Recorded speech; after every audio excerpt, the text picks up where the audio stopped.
Hello everyone, welcome back to the TJOmega channel for day 1435 of our daily content grind, and welcome back to the Toy Store Life. So, this one I will admit, I do not really have many visual images for, mostly because it would be super creepy if I were to take photos of all the rampaging children that have been through the toy store over the years. So instead, you will excuse me if I make this more of a podcasty type episode that you can listen to in the background, and the only visual you get to see as a representation of what I have been through is Dirge being mauled by a school of Sharkticons. So anyway, let's talk about what happens when a kid actually enters a collector's toy store. Now, we will admit, this is not every kid. It's not every kid. For the most part, they're okay.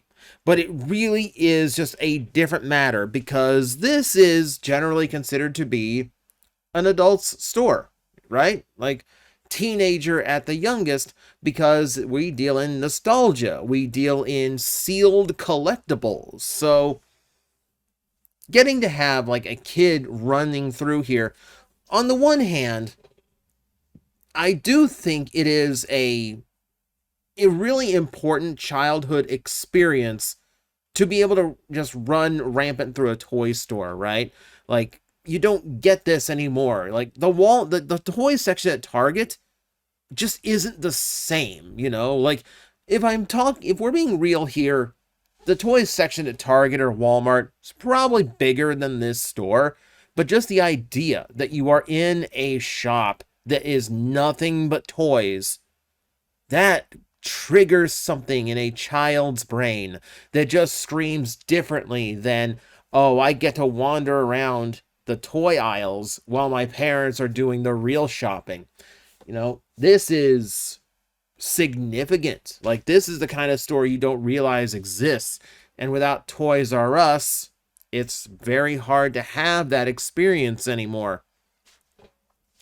So yeah, this is a quintessential childhood experience. We're kind of glad we get to still provide that. But that does lead to hazards.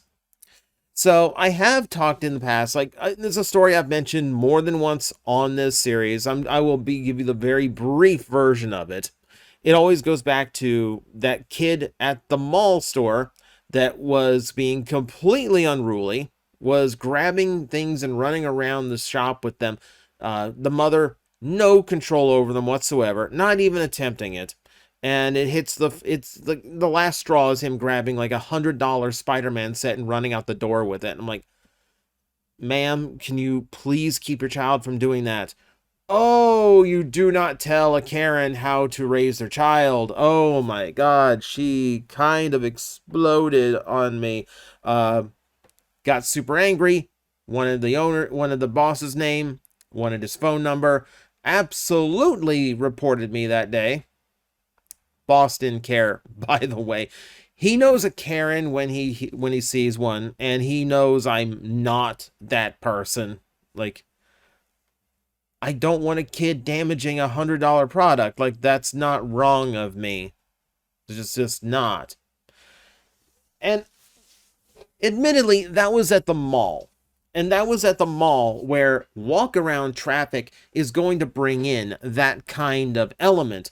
Just someone, just a curious parent who wanders in with their kid thinking we're going to get something that's like simple and cheap for a kid, not realizing the type of toys we deal in. And they're just going to run around with something that's just like way more expensive. Like, I feel like if she had realized how expensive that toy was and realized, like, yeah, you could have been out $100 if he had damaged it, she might have spun a different tune. Probably not, but the possibility is at least there. Here it's a little bit different. Generally, if a younger kid wanders in, it's just a parent that didn't have a babysitter or someone that they could leave the kid with while they themselves wanted to come visit the store. And yes, we do get little kids in here from time to time. Usually it is a parent. Usually it's a grandparent. That seems to be the one that causes it the most. Usually it is them wandering in, hoping that we'll have teddy bears, like like very simple, cheap action figures, Labubu's, although those are mostly adults that want those. I've never seen a toy scream 1 year fad as loud as Labubu does, by the way. But usually it is a grandparent who comes in here because a parent is still in that age demographic where if they find our shop on Google, they will see the photos of our inventory. They'll check our social medias to see the kind of things we deal in, and they'll go, "Oh, this might not be appropriate for my 6-year-old. I don't think we'll find toys for them here. Let's go somewhere else." But a grandparent just finds toy store. They're imagining the toy store they took, their kids to and all that. So, the concept of a collectible toy store with, investments on the shelves rather than playthings, that's a little bit foreign to the older demographic. So it's usually a grandparent that wanders the young ones in. And it's to the point where I'm like, should we just have like a section of plushies? Should I just be like going to Goodwill for like $2 plushies we can disinfect and put out for sale just so the kids have something, that kids that young have something to pick up? But no. 10 minutes down the shop, I know the guy who runs a toy shop there, and that's more young kids' toys, traditional toys, etc. So, I don't want to like offer something that they offer. I want to send business to them because he's a good guy too. So a lot of times, they wander in by mistake. Fortunately, unruly ones really are kept at bay for the most part. I will give them this. When a parent brings in a young kid, they're usually pretty good at keeping an eye on them. It's very rare I hear a parent have to keep telling a kid, "Stop touching that. Stop, put that down. Put that down. That's expensive. We don't want to break that. Look with your eyes, not with your hands." I hear that every now and then. There are panic moments because you will hear a toy drop and you'll just go, "Please, please don't let the glue have come undone on that figure. I need to stay sealed." Panic moments for me are two major things. One is the rocking of joysticks. We have an arcade cabinet, a multicade over there, that we'd really like to sell off because it is taking up way too much space and is gaining our store absolutely nothing by just existing there. I would love to find a new owner for it. Everyone who ever comes in and says, "Oh, well, I'm taking that away," I never hear from them again. They're full of it. Every single one of them. Every single one of them.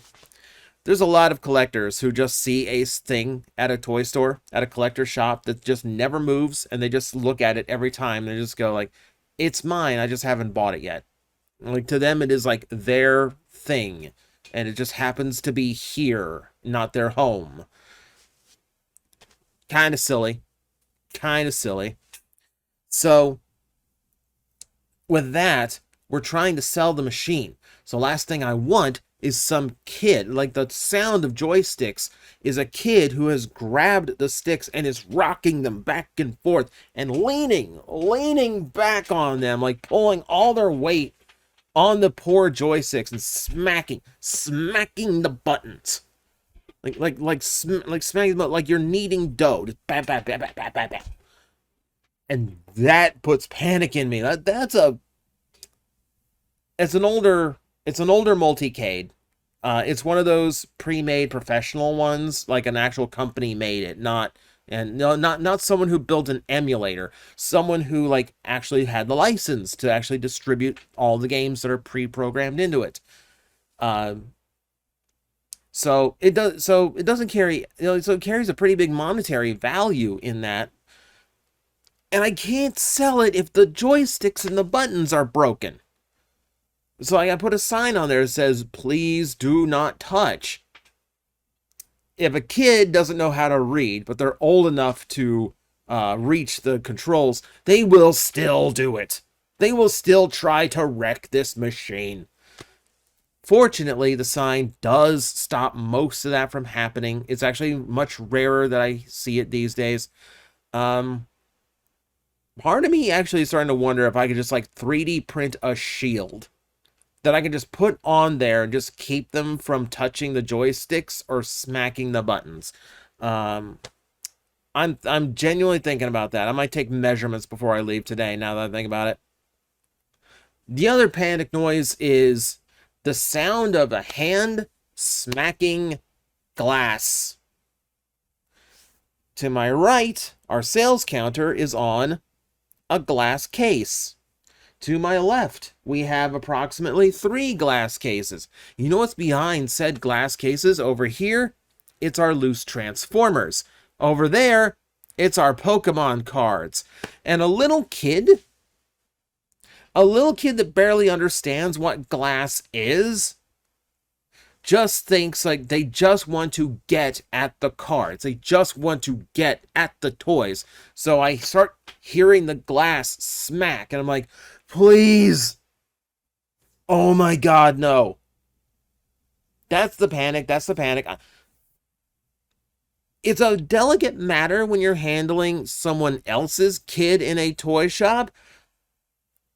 You know, you're taking a bet on like they can actually understand your words when you say, please don't do that. And, you know, and if you have to like call them like, excuse me, your child is banging the glass over here. And they will panic because they don't want to pay, you know, 250, 300, depending on the pane of glass. That could be a very, very expensive replacement. Very expensive. Because it's not like I can't just like go get a sheet of glass and plop it in. This is tempered glass because it holds weight and because it has to hold up to things like children smacking their hands into it.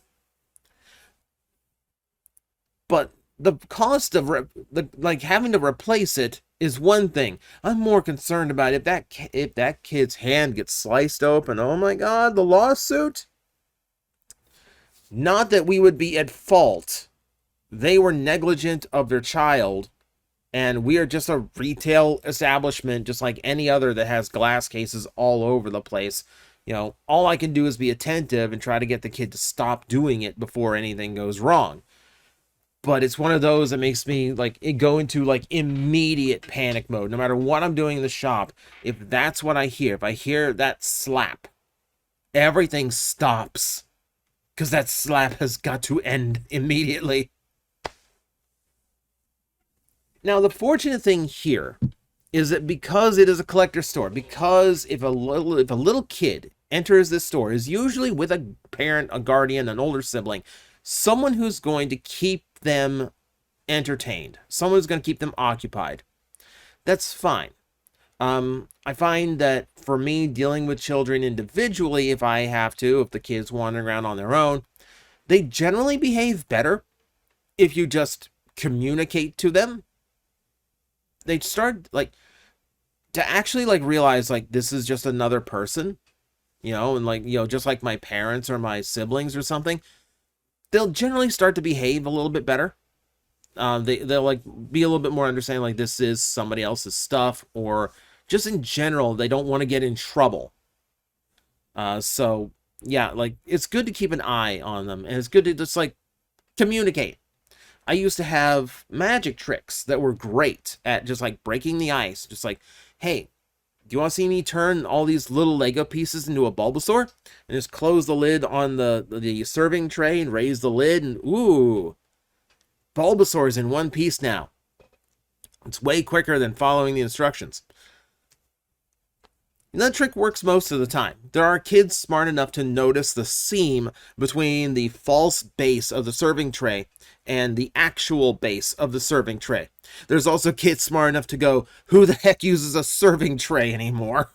With a dramatic metal lid on it. So yeah, they're kids are clever these days. Kids are clever, but it still starts conversation. It's still fun for them. Like even if they figured out the trick quickly, it was fun. The reveal was fun. So we have that, you know, so little things that keep the kids calm and like make them a little bit more cooperative with you.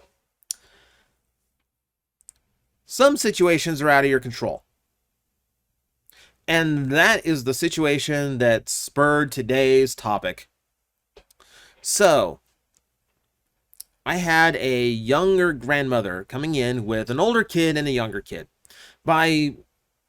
She kept referring to herself as grandma, but she didn't look terribly old. I'd say like mid 50s, like maybe 60 at the most.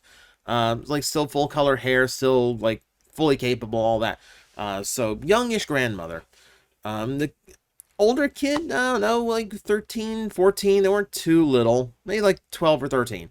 But the little kid, the little kid is the trouble age because they are old enough to walk without a stroller, but they still have not learned how to properly communicate English. They don't understand words yet. And they are not, this one in particular was not talking. It's hard to pin down the age because he was fully capable of walking around, grabbing things, but he still had a pacifier and didn't listen to anybody, so he doesn't understand language yet. So either 1 year old and just big for his age, or like 1.5 and slow to develop. Somewhere around that age. So just to give you like the mental image of what's processing in my head right now.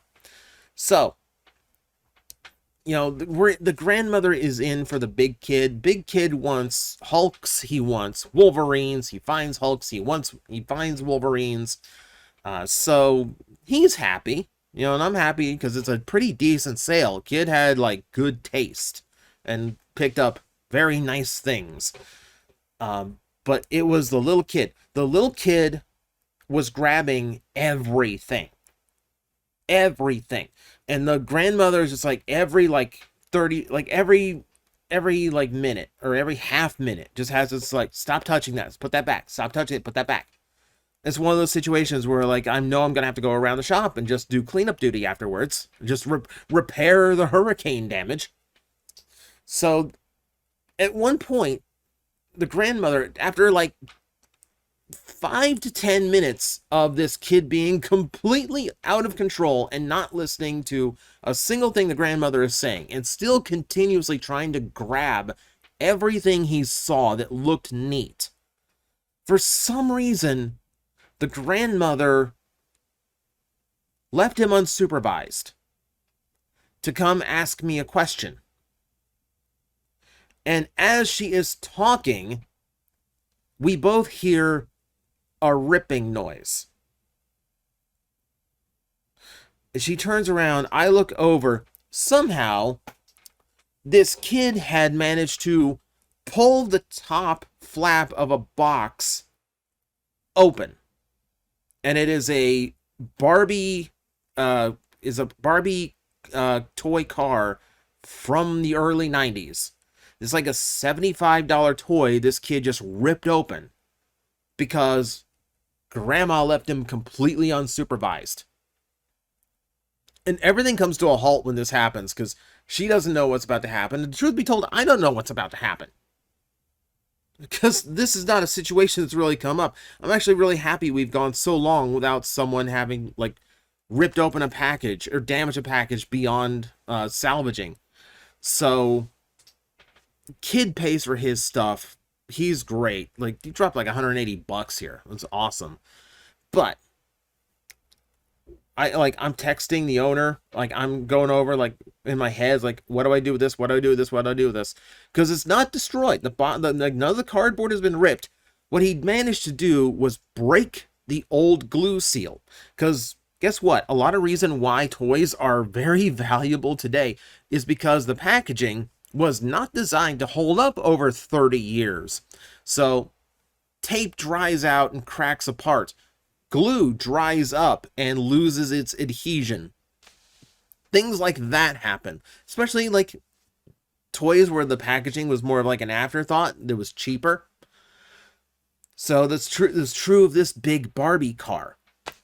So we're kind of want to do like typical, like, and she is expecting to have to buy it now because the kid ripped it open. She is not happy whatsoever.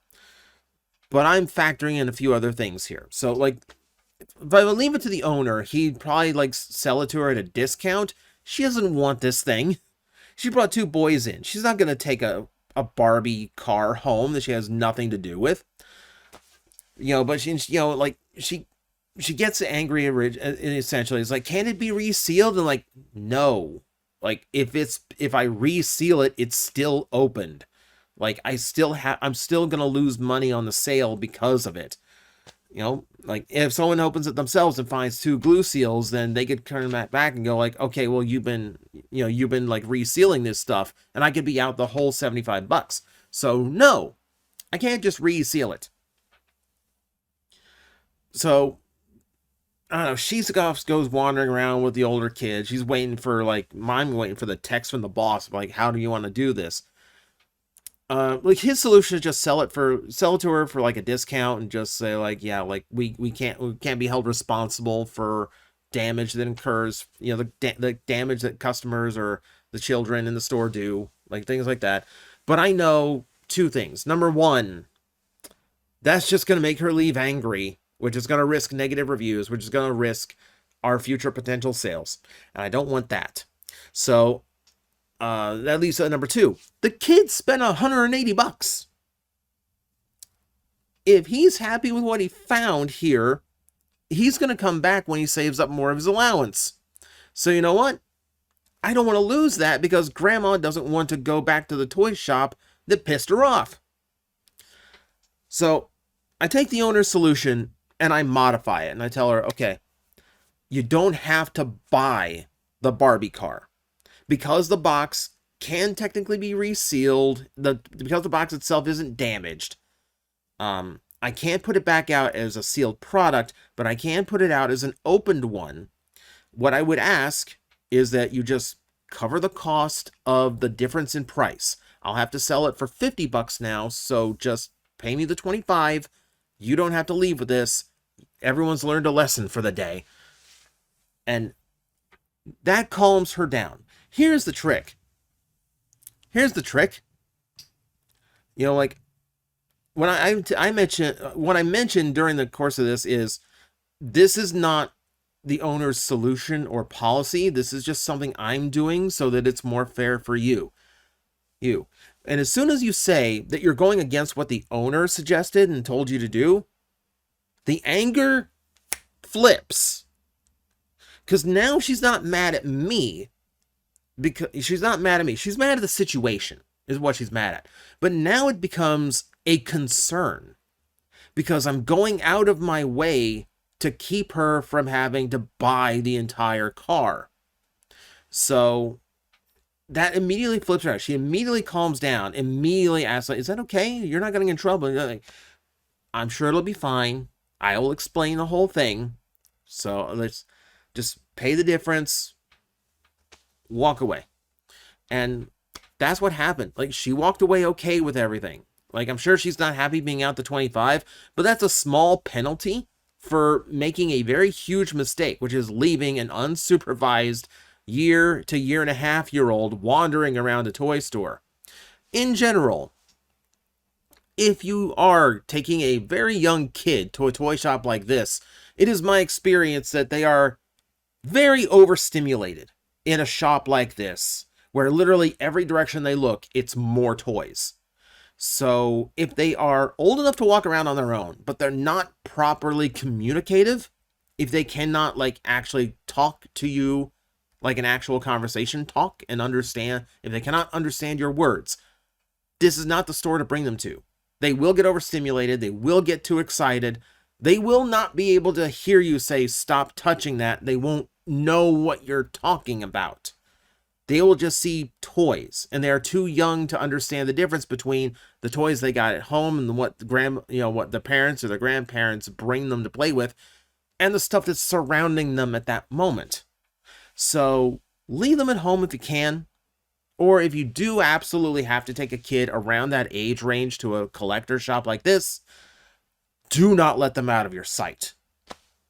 And this means we will probably have to post a very visible policy about children in the store. So that's a lesson we now get to learn. Thankfully, it's not a lesson that's going to cost us anything. So everyone just kind of walks away a little bit wiser. And it's what I hope everyone walks away with from these videos and all these stories of the toy shop. Whether it is weird situations that you can run into in this line of work, or just the parts of the job you don't really think about that are actually very important. Either way, important to know, important to learn about, important to important to figure out how someone else deals with such situations. Because, no, you never know what's going to come in handy. That's the toy store life. Hello everyone, I am Astral Agent Magnetar, a Tokusatsu VTuber, and I am streaming 4 times a week over on Twitch, Monday, Tuesday, and Wednesday afternoons, and a special late night one on late Friday/early Saturday. So come watch, come hang out, and let's make an impact together.